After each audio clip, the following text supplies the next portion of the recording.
जय माता की दोस्तों, माता रानी की कृपा आप सभी लोगों पर सदा सर्वदा बनी रहे। आपका स्वागत है दोस्तों अपने channel my lovely home and garden में। दोस्तों आज हम लोग बात करेंगे ज्येष्ठ कृष्ण पक्ष के प्रदोष व्रत के बारे में। आज की वीडियो में बात होगी दोस्तों कि त्रयोदशी तिथि कब प्रारंभ हो रही है और कब समाप्त हो रही है, प्रदोष काल का पूजा का शुभ मुहूर्त क्या है, महत्व क्या है इस पूजा का और इस तिथि का, उसके बाद पूजा विधि क्या है दोस्तों, और एक अचूक उपाय के बारे में हम लोग बात करेंगे, और व्रत कब खोलें, इन सब विषयों पर बात करेंगे दोस्तों। तो वीडियो की जानकारी बहुत ही खास है और कोई भी जानकारी आपको अच्छी लगे दोस्तों तो लाइक तो अवश्य ही करें। लाइक ही एक जरिया है जिससे हम लोग को पता चलता है कि ये वीडियो आपके उपयोगी लगी, और अपने फ्रेंड्स और फैमिली में ज़्यादा से ज़्यादा शेयर करें ताकि हम लोग और लोगों की ज़िंदगी में खुशियाँ कर सकें। दोस्तों अभी तक आप मेरे चैनल पर नए हैं तो मेरे चैनल को सब्सक्राइब करें और बेल नोटिफिकेशन अवश्य दबाएं ताकि आने वाली जानकारी आप तक समय से पहुंच सके। फिर उसके बाद दोस्तों बात करते हैं हम लोग त्रयोदशी तिथि कब प्रारंभ हो रही है। तो त्रयोदशी तिथि दोस्तों प्रारंभ हो रही 16 मई रात्रि के 11:36 पर, और त्रयोदशी तिथि समाप्त हो रही 17 मई रात्रि के 10:28 पर। तो उदया तिथि के अनुसार दोस्तों त्रयोदशी का प्रदोष व्रत जो है वो रखा जाएगा 17 मई को। उदया तिथि के अनुसार जो व्रत है 17 मई को रखी जाएगी। और उसके बाद दोस्तों प्रदोष काल का जो पूजा का शुभ मुहूर्त है वो 17 मई शाम को 6:30 से 8 दोस्तों प्रदोष व्रत का नाम दिन के अनुसार होता है। जैसे सोमवार को अगर है तो सोम प्रदोष, और मंगलवार को है तो मंगल प्रदोष, और बुधवार को है तो बुध प्रदोष।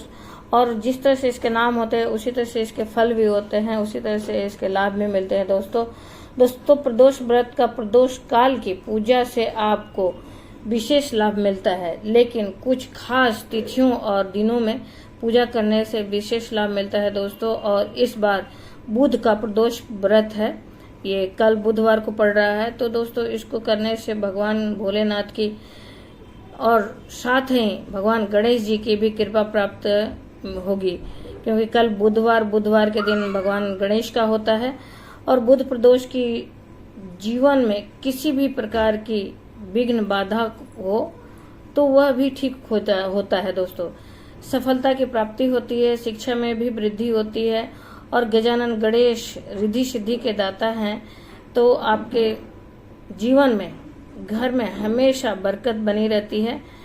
इसलिए बुधवार का जो प्रदोष होता है उससे आर्थिक तंगी के लिए भी किया जाता है दोस्तों। जिनके घर में धन धान्य की कमी है ये आर्थिक तंगी को भी दूर करता है। फिर विवाह संबंधित जो भी बाधाएं हैं वो भी समाप्त करता है। संतान प्राप्ति में अगर लेट हो रही है, विलम्ब हो रहा है तो उसके लिए भी ये प्रदोष व्रत बहुत ही उत्तम है।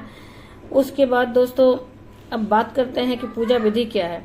तो दोस्तों आप स्नान आदि के बाद गंगा जल मिश्रित जल से स्नान करने के बाद विधि विधान से पूजा करने के लिए अपने पूजा स्थल पर पहुंचेंगे। और उसके पहले दोस्तों सूर्य देव को जल अवश्य अर्पित करें। सूर्य देव को जल अर्पित करने के बाद कोशिश करें ब्रह्म मुहूर्त में पूजा करने का। अपने पूजा स्थल पर पहुंचेंगे, फिर अपने घर के सभी देवी देवताओं का विधि विधान से पूजन करेंगे, पंचोपचार विधि से पूजन करेंगे। उसके पहले दोस्तों संकल्प अवश्य धारण करें कि किस निमित्त आप ये व्रत धारण कर रहे हैं, किस मनोकामना को पूर्ण करने के लिए संकल्प लें। और संकल्प में दोस्तों सिंपल सा सीधा सा अपने हाथ में जल लें, अक्षत लें और फूल लें। फिर उसके बाद भगवान के सामने अपनी मनोकामना बोलें। उसके पहले अपने नाम, अपने जगह और अपने गोत्र को बोलें। इन सब को बोलते हुए आप अपनी मनोकामना बोलें और उसको अपने भगवान के चरणों में अर्पित करें और कहें, भगवान से प्रार्थना करें कि भगवान ये व्रत मेरा निर्विघ्न पूर्ण हो और मेरी मनोकामना पूर्ण हो। फिर उसके बाद दोस्तों पंचोपचार विधि से पूजा करेंगे। उसके लिए आप अगर आपके घर में विग्रह रूप में भगवान हैं, ये मूर्ति रूप में भगवान है, तो उनको जलाभिषेक कराएं गंगा जल मिश्रित जल से, और पंचामृत अभिषेक अवश्य कराएं। फिर अगर नहीं है, तस्वीर या फोटो है, तो आप उसे गंगा जल से कपड़े में हल्का से लगा के उसे पोंछ दें, और इस तरह से भगवान को सभी कुछ अर्पित करें। आप भोलेनाथ के पूजा में जो चीजें अर्पित होती है जैसे मंदार, धतूर, कनेर और भांग, भस्म। उसके बाद दोस्तों आप भगवान को भोग में कुछ मीठा अवश्य लगाएं। भोग में आपको दोनों ही समय कुछ न कुछ मीठा का भोग लगाना है, नहीं कुछ तो मिश्री लगाएं।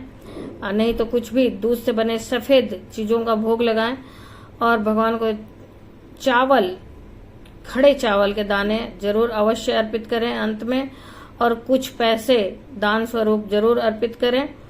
और भगवान को वस्त्र, स्नान आदि कराने के बाद वस्त्र अवश्य अर्पित करें। कलावा रूपी वस्त्र को आप अर्पित कर सकते हैं दोस्तों।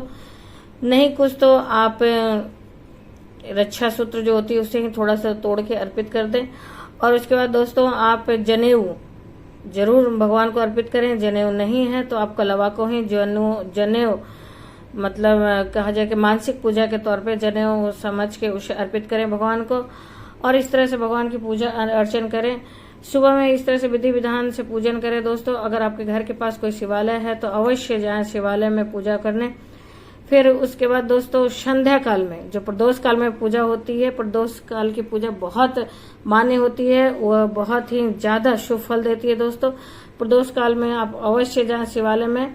घर में पूजन अर्चन करने के बाद शिवालय में जाकर पूजन करें, भगवान का जलाभिषेक और पंचामृत अभिषेक करें और वहां पे भी सारी चीजों को अर्पित करें। भस्म, भांग, मंदार, धतूर, बेलपत्र सभी कुछ अर्पित करें दोस्तों। और उसके बाद दोस्तों आप भगवान को कोई भी सफेद मिष्ठान अवश्य अर्पित करें। इस तरह से पूजन करें भगवान की। पूजन करने के बाद दोस्तों आप अवश्य चावल के कुछ दाने भगवान के ऊपर अर्पित करें। और ये ध्यान रहे कि चावल खड़े ही होने चाहिए, टूटे हुए चावल नहीं अर्पित करना चाहिए। वहाँ पे भी आप जनेऊ सब कुछ अर्पित करें, रक्षा अर्पित करें। फिर दोस्तों आप माता पार्वती के साथ भगवान का गठबंधन अवश्य करें। उसके लिए धागे, कच्चे धागे को ले लेते हैं और 7 बार लपेटते हैं। गांठ नहीं लगाएंगे, सिर्फ फंसा कर ही हम उसे लपेटेंगे और गांठ अंत में भी नहीं लगाएंगे। इस बात का ध्यान रखें दोस्तों। इस प्रकार से विधि विधान से पूजन अर्चन करें। और दोस्तों अगर जो लोग व्रत नहीं धारण कर पा रहे हैं और सात्विक भोजन ग्रहण करके भी इस पूजा को अवश्य करें। आप बिना लहसुन प्याज के भोजन को ग्रहण करें। और एक बात का अवश्य ध्यान रखें कि पूजा, अगर त्रयोदशी का आप व्रत धारण कर रहे हैं, प्रदोष काल की पूजा कर रहे हैं, तो उसके एक दिन पहले से ही आपको सात्विक भोजन ग्रहण करना चाहिए और ब्रह्मचर्य का पालन करना चाहिए दोस्तों। फिर उसके बाद त्रयोदशी के दिन त्रयोदशी व्रत धारण करना चाहिए। और अगर संभव नहीं है तो आप फलाहार और जलाहार करके आप व्रत धारण कर सकते हैं। वो भी संभव नहीं है तो आप बिना लहसुन प्याज के भोजन ग्रहण करके भी पूजा अवश्य करें। और उसके बाद दोस्तों जो व्रत धारण करते हैं, जो भक्तगण प्रदोष व्रत धारण करते हैं, त्रयोदशी का व्रत धारण करते हैं, वो संध्या काल की पूजा के बाद एक अन्न, मीठा अन्न खाना चाहें तो उसे मीठा भोजन करना चाहिए। इस व्रत में नमक नहीं खाना चाहिए। वैसे तो फलाहार ही करना चाहिए, नहीं संभव है तो आप मीठा भोजन एक टाइम का कर सकते हैं। इस तरह से विधि विधान से पूजन करें दोस्तों। और एक बात करते हैं एक उपाय की।